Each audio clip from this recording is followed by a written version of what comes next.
Kirui KTN. Watanzania hawatakoma kuendelea na maandamano liwe liwalo, ni kauli ya mmoja wa waathiriwa wa machafuko ya uchaguzi mkuu Tanzania anayetibiwa jeraha la risasi hapa nchini. Akizungumza na runinga ya KTN, mwathiriwa huyo anayefahamika kama Kevin Nyamori ameeleza jinsi alivyofyatuliwa risasi jijini Dodoma, Tanzania, na kisha baadaye kukimbilia matibabu hapa nchini baada ya hospitali za Tanzania kususia kuwasaidia waathiriwa wa machafuko ya uchaguzi. Mwanahabari wetu Haman Kamariki na mengi zaidi.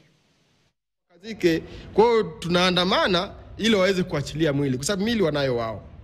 Sawa? Pia tunaandamana kwa ajili ya kudai haki ambayo inaminywa katika nchi ile. Huku Watanzania wakijiandaa kwa maandamano Jumanne hii kudai haki baada ya uchaguzi mkuu uliokumbwa na utata, ni wazi kwamba polisi wa Tanzania walitumia nguvu kupita kiasi kukabili waandamanaji baada ya uchaguzi wa Oktoba. Huyu nani Mtanzania? Mtanzania pia. Kapigwa. Katika mahojiano ya kipekee na runinga KTN, mmoja wa waathiriwa wa ukatili huo wa polisi ambaye ni mkazi wa Tanzania, Kevin Nyamori, anaeleza jinsi alivyopigwa risasi. Kwa mtaa ambayo naishi mimi, hata maandamano nadhani hayakufanyika, lakini risasi zilipigwa nyingi sana. Ndipo walitukuta mtaani katika harakati ya kukimbia, kwa sababu kila mtu anakimbia kuponya roho yake. Ndio nikapigwa risasi ya mguu wa kushoto, na ni bahati tu kwa sababu baada ya kupigwa risasi ya mguu niliweza kukimbia kama mita 20 hivi ili kuwakimbia zaidi, vinginevyo ningeanguka pale wangenimaliza. Nyamori anasema kuwa hospitali za Tanzania zilikataa kabisa kushughulikia watu waliokuwa wamepigwa risasi na polisi, kwani serikali ilikuwa macho. Kila hospitali ukienda walikuwa naogopa kupokea majeruhi.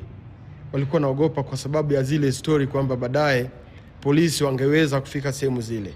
Na huo ushahidi upo kwa sababu hata baada ya kwenda nyumbani bado waliendelea kutufuatilia kwamba au majeruhi wanasema watu waliokuwa wanahusika kwenye vurugu.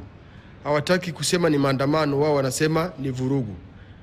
Nyamori ambaye pia ni mwanachama wa CCM anaeleza kuwa polisi walikuwa wakitafuta waathiriwa wote ili kuwazima kabisa wasije wakatoa maelezo ya kile kilichokuwa kikiendelea Tanzania. Tulikuwa tunatafutwa kama wanyama pori, na hii ushahidi upo.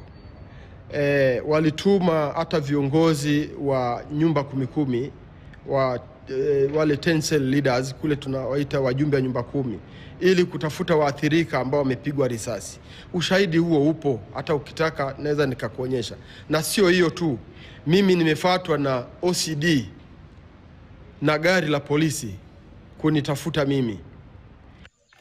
Wanafuata mpaka majumbani, wanatupiga risasi, wanatufuata mtaani. Baada ya kujitibu nyumbani kwa muda, Nyamori aliamua kufunga safari hadi Nairobi kwa matibabu.